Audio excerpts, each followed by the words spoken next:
Dulu saya ingatkan cara saya urus kewangan ni dah betul dah.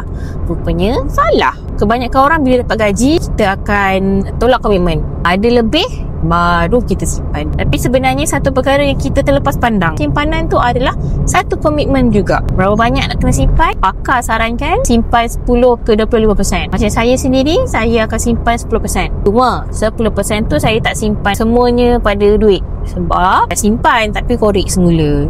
So apa yang saya buat, daripada 10% tu 1/3 saya akan simpan duit, 2/3 saya simpan emas.